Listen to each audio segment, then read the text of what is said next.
So yesterday, after I got done, I went inside and I took a double check on the calendar.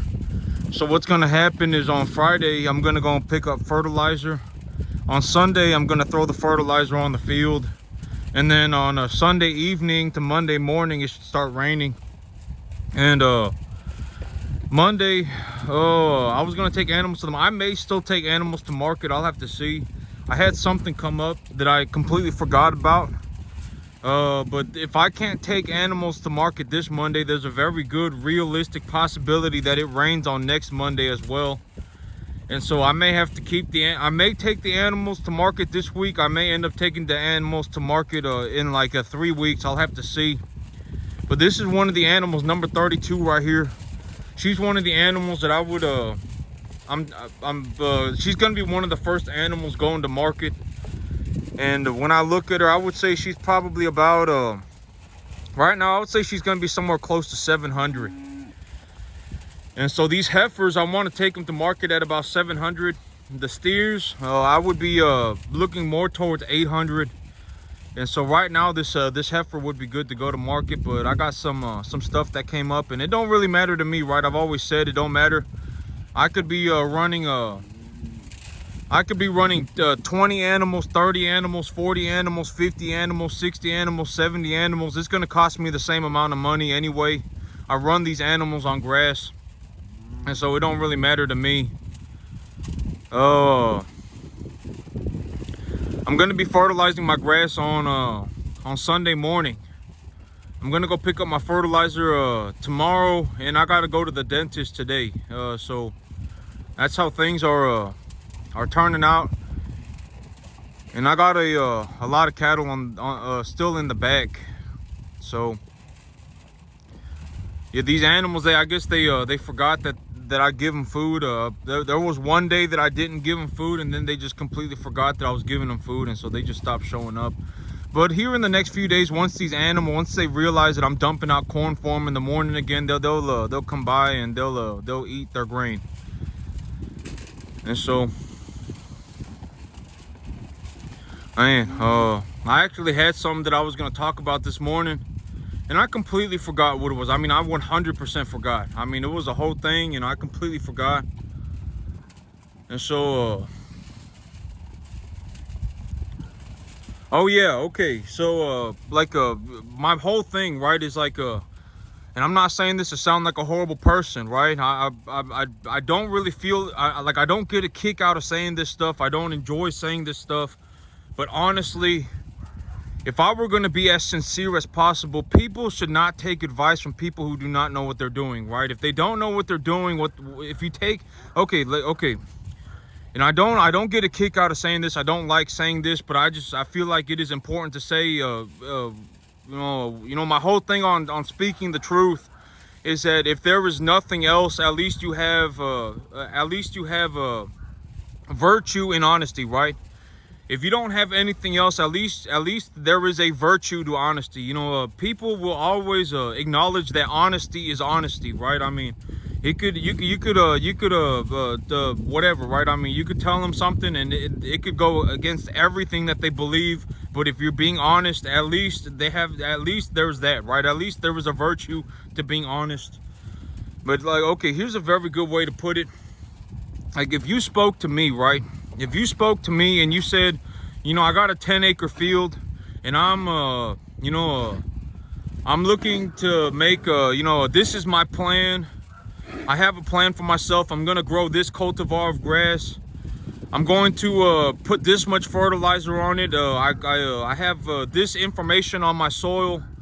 I went on the internet and I looked up the GPS location for my soil, and it's saying that my soil is this pH to 2 feet down, and then from 2 feet to 5 feet it's this pH. The soil texture is this. I have that information that I collected on the internet, and I have a moldboard plow that's 10 inches deep, and I'm gonna plow my field. And when I plow my field, I'm going to apply positively charged fertilizer, and I'm going to plow that into my field at this rate. And I'm gonna plant this cultivar of grass. I mean, if you came up to me and you gave me a plan that sounded something like mine, I would, I would go through the fine details with you, and I would go through the fine details with you, right? But in all honesty, you could have the best plan in the world. I mean, you could legitimately be about to make yourself $80,000 a year. You have a fantastic plan, and if you talk to somebody who doesn't know what they're doing, they're gonna be like, "Oh my God, what are you doing? That's impossible. You're wasting your time. Honestly, that is more or less how it's gonna go." And so, when you're taking when you if you are going to speak your dreams to people, if you are going to be not even your dreams but your plans, right? Like if you're gonna speak about your plans with people, you want to don't take it too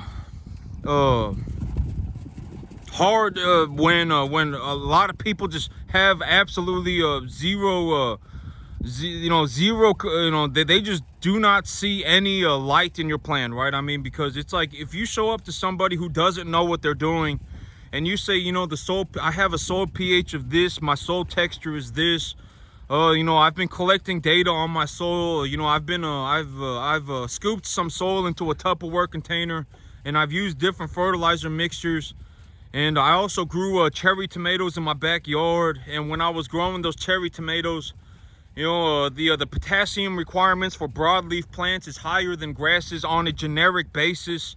A broadleaf plant will require more potassium than a grass plant. And so when I was growing my cherry tomatoes, I was realizing that even though I had a soil pH of 7.5, my tomatoes were showing signs of potassium deficiency. And so if you spoke to me like that, I would go through the fine details with you, and we could go through your plan, right? And we can go through your plan, and if there was something that I objectively felt like it's like maybe you were telling me that you were gonna grow ryegrass, right? And I want to plant ryegrass, right? And I would ask you, why do you want to plant ryegrass? And if you objectively had a good reason for growing it, I only have a 3-point spreader. I don't have a grain drill. I have a 3-point spreader. That's all I have. And so I'm going to broadcast it. Well, I would be like, okay, I mean, well, then it makes sense. But if you were going to grow ryegrass, and let's say I was talking to you about your plan, and you said, hey, I'm going to grow ryegrass, and I asked you why you were going to grow ryegrass, and you just said, well, I just want to grow ryegrass, I would say you should very much consider, and I would ask you, do you have a grain drill? And if you have a grain drill, I would very highly suggest that you grow winter wheat instead. Forage Max winter wheat, because I've grown ryegrass before, and I've grown Forage Max winter wheat. And the thing about ryegrass is that the ryegrass, it does germinate very, very well, right? I mean, ryegrass will germinate on a trailer. If you accidentally drop some ryegrass on top of a trailer, it will start germinating on top of the trailer. But the thing about ryegrass is that it goes from early vegetative to middle vegetative to late vegetative to early flowering very rapidly. There is a very small window of opportunity for you to harvest all of your grass. A very small window of opportunity, and the biomass accumulation of ryegrass, from what I have seen, is lower than winter wheat. And so, like, if you were talking to me about your plan, and we went through your plan with a fine-tooth comb, I would, if I objectively had a better idea, I would present that idea, right? I'm not just going to tell you that your dreams are impossible. Oh, how are you going to do that? That's crazy. Oh man, you must be nuts. Oh, whatever, right? I mean, you could legitimately have a plan for yourself, and you're about to go and make yourself $80,000 a year, and people who legitimately don't know anything will follow you around and tell you that you're crazy. Legitimately, that's just, you have to acknowledge that about the world. And I'm not saying that like I get a kick out of it. I don't get a kick out of it, like, I don't enjoy saying that. I mean, it would be very naive. It would be very moronic. If you walked around and you had a very good plan, and you told somebody who had zero idea what you were doing, if you told them your plan, it would be almost naive or moronic to think that they're gonna know what you're talking about, right? And so, if you spoke to me about farming, and you had a plan, and you were very, very descriptive, like your plan was very descriptive. Whatever your plan was, you may even just be trying to grow corn, right? And you know, maybe I would hear you out, but I don't really have much experience growing corn. I mean, you know, I understand that corn's a grass, and that you know, if you could go on the internet and you can look up, you know, if I squeeze a corn kernel in my hand, you know, when do I know when to harvest corn kernels, and you know, whatever. I'm not exactly good at growing corn. I haven't done it before.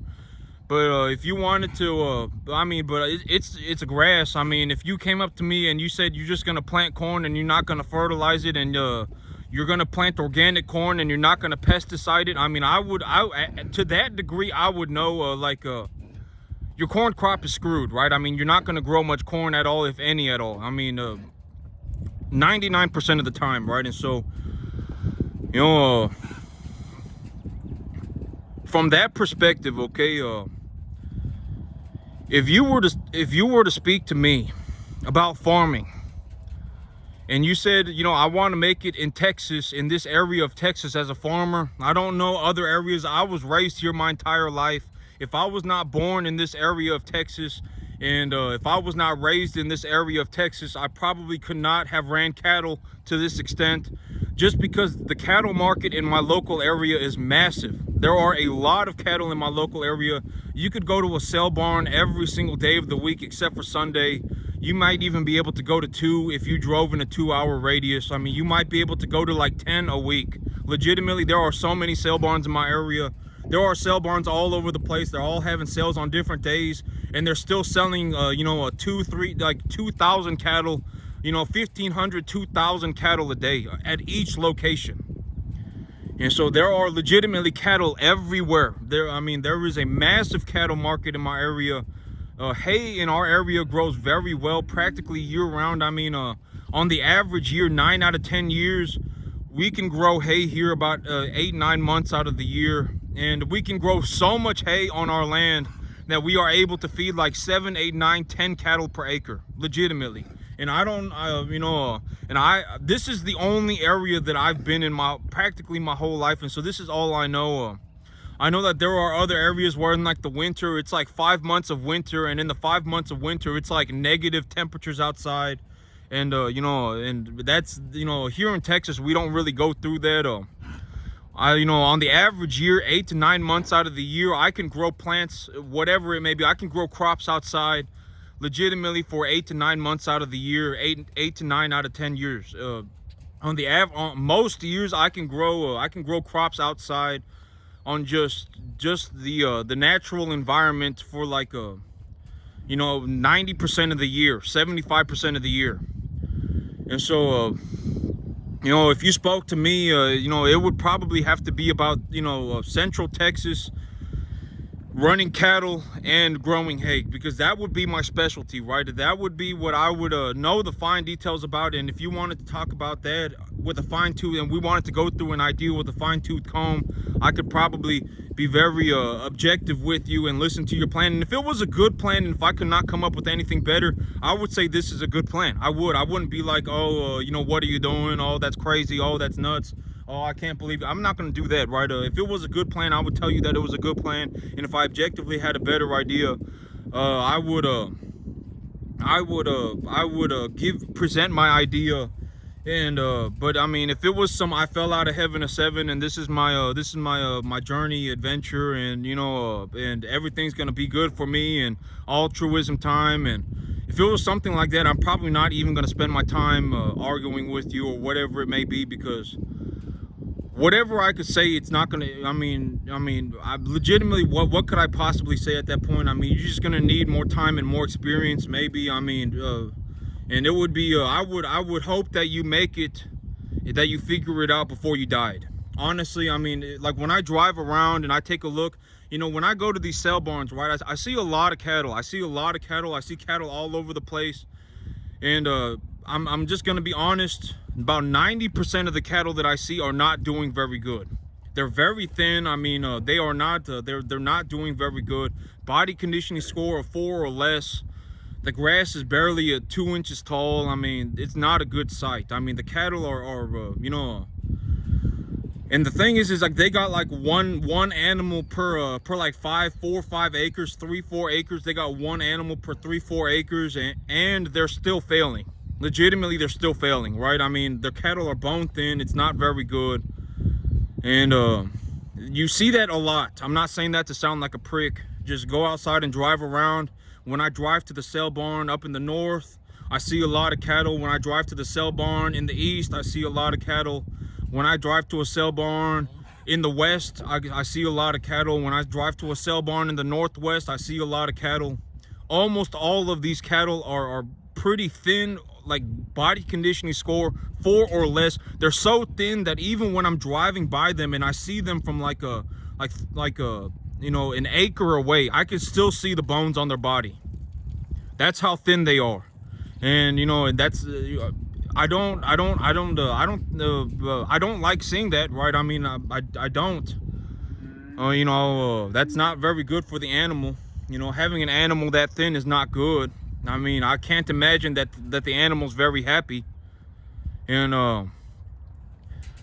you know, I've been to a lot of farms where people are running cattle and their cattle are bone thin. Their grass is just not growing, and you know, I've seen that a lot. And so you got to realize that everybody does not make it. Everybody does not make it. I mean, the chances of anybody having been born with the answer and just, you know, it just does not exist, right? And you know, if your life turns into an altruism, my life's a journey, altruism, I fell out of heaven at 7 and I'm God's mystical gift to the earth. If that's what your life turns into, you may never figure it out, and then you just may end up dying of old age. It happens a lot. I'm not saying that to sound like a horrible person. If you actually go around and take a look around, you're gonna find that a lot of people never figure it out and then they die. And so, I mean, we just gotta take a look at the world for what it is. I mean, it's very easy to just not take a look around and say altruism time. You know, my life's a journey. You know, I'm a good person and that's why I'm poor. You know, ultimately I'm a good person, and you know, and whatever, right? I mean, you know, that's altruistic stuff, right?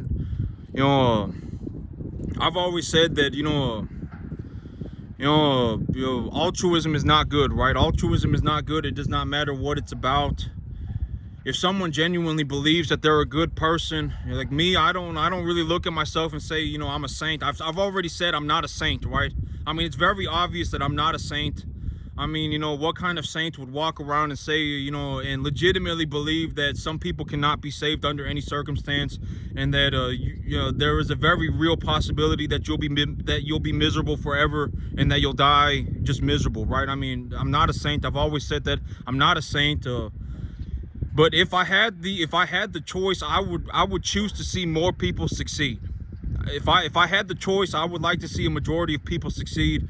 Majority of people do not succeed, right? I mean, you know, well, I mean, we're just gonna have to be honest. There are a lot of people who are miserable, and they will be miserable forever. Their inner voice is scheming up some ridiculous plot, right? Oh, you know, if I do this, A, B, C, D, X, Y, Z, and then it'll turn into, you know, there are a lot of people with these inner voices that are just scheming up just like horrific stuff. I mean, pathetic stuff, right? Oh man, you know, whatever it may be. I fell out of heaven at 7, and if I do this, then I can turn it into this, and I can pull one over this guy. I mean, I wouldn't trust 90% of the earth with $5, okay? I just wouldn't, right? I mean, I wouldn't trust 90% of the earth with even $1. I mean, if 90% of the earth saw,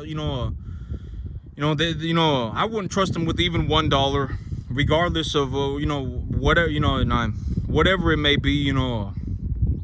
A lot of people, they got that inner voice going on, and it's not good, right? A lot of people are not walking around going, oh, if I objectively work at something, that I'll get better at it. A lot of people are not doing that. That's what your inner voice needs to be. If I objectively work at this, then I will get better at it. If I spend the more effort that I put into something, the more I will get out of it. That is more realistic, right? Because in all honesty, I mean, you know, a lot of people are untapped potential. A lot of people are, they never figure it out. They never figure it out, and then they die, right? I mean, a lot of people are untapped potential. It's been very well discovered that if you put in enough hours and you put in enough effort, almost the average person can become a genius at anything. if you just put in enough time and enough effort, and you just stick to one thing over a long course of time, you can turn. The average person does have the capacity to become a genius at just about anything. Granted that you're not like super, or granted that you're not like a severely mentally handicapped or something like that.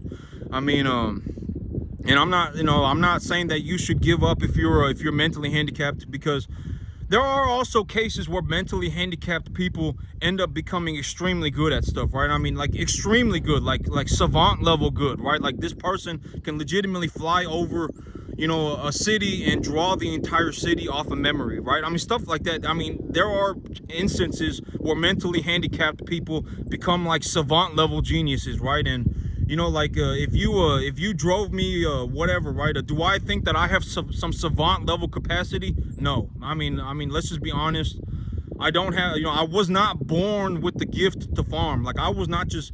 I'm gonna be honest. When I first started farming, I was I was not anywhere near close to this. I'm just gonna be honest. I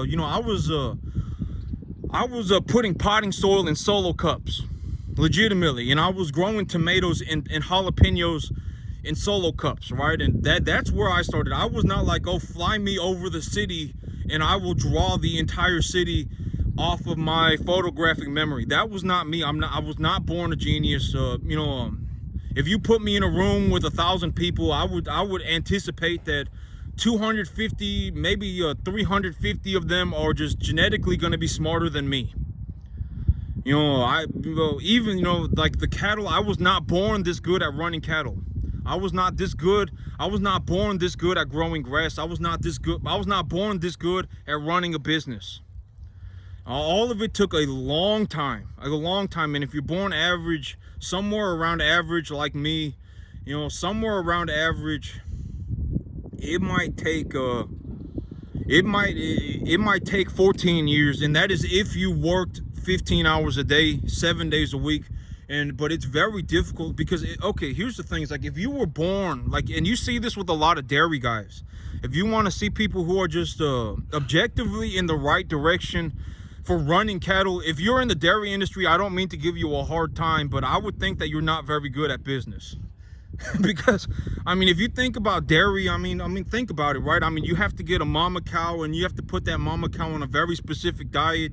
You have to put you have to probably artificially inseminate, or put a bull on that heifer, or put a bull on that mama cow, and then you have to have the mama cow drop a baby, and then once the mama cow has a baby, she is now producing milk, and now you harvest the milk, and when you harvest the milk, you get like $1 a gallon. What was the point? I just don't see the reason to do that in terms of a business. If you make a lot of money doing it, I'm very happy for you. But I personally, it's just like, oh my God, you legitimately had to take a cow, figure out exactly what to feed it. And then if you mess up the diet, the animal's milk production goes down, or the fat content of the milk goes too high, or whatever it may be. You have to put a baby in the cow, have the cow deliver the baby, and once the cow has delivered the baby, you can now harvest milk from the cow. And when you harvest milk from the cow, you get like $1 a gallon off of it. I just don't see the reason. I've always said that the dairy industry is like growing corn in Texas. I would not touch it with a 10-foot pole. I would not touch it with a 50-foot pole. Horrible, miserable business from what I see as a third. But then again, it's like, what do I know, right? If you're in the dairy business and you're doing very good for yourself, I'm very happy for you. I just would not touch it with a 50-foot pole. I'm just gonna think that if you're in the dairy industry, you're probably not very good at business.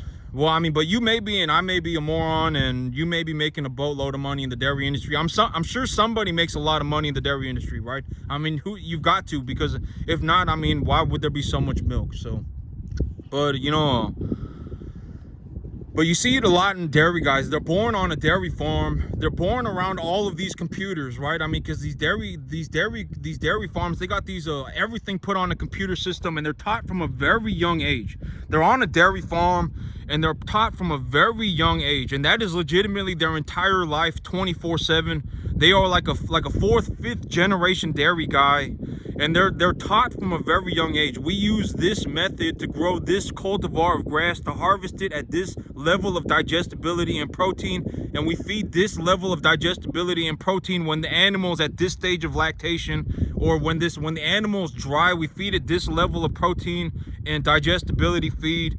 And when the animal enters gestation, or when the animal becomes pregnant, we feed the animal this level. You see it very, if you want to see somebody who's very good at running cattle, particularly very good, better than me at running cattle, I would look at the dairy industry, because they got computers on everything. I mean, they are like testing their forage, and they are like separating their forage. Oh, we feed this level of diet when the animal is in this stage of lactation. When the animal is this stage of development, we feed it this level. We feed it this feed. I mean, when you watch the dairy guys, that is one farmer that I would actually watch, and I would not be concerned about learning something incorrectly. Is that you see it a lot in dairy guys, and not just any dairy farm, but like the high level dairy guys. They're born on a dairy farm. They're born around all of these computers. They are taught from a very young age, this is how you do it, and this is objectively what you need to accomplish. And you see that just naturally, it becomes just what they do. When the animals, we grow this cultivar of grass during this stage, during these months, we utilize these methods to grow the grass. We utilize these fertilizer ratios. We harvest the grass. We test the grass at this time of the year. When the grass is in this stage of development, we test the grass, and if the grass comes out too low on these tests, or if the grass comes out on this level, we utilize that feed for this stage of development for the animal. You see it in the dairy guys. But if you really want to see like a super high level just cattle farming, just people who just take care of their animals very well, look at the high-end dairy industry. Those are the people that know what's going on. Like, if I had those dairy computers, I mean, I don't know how much of a difference they would make on a beef farm. Because on a beef farm, I don't have to worry about changing the animal's diet every 3 weeks, right? I'm not like the animal just entered lactation and the animal is now producing milk, and so the animal's the milk fat of the animal's coming in too low, and so I need to change the diet. I don't have to worry about stuff like that. If my animals are putting on an average of 3 pounds a day, I'm good to go, right? And if my cost to gain is very low, that's about it for me. But that's it for me today, YouTube. Y'all have a good one.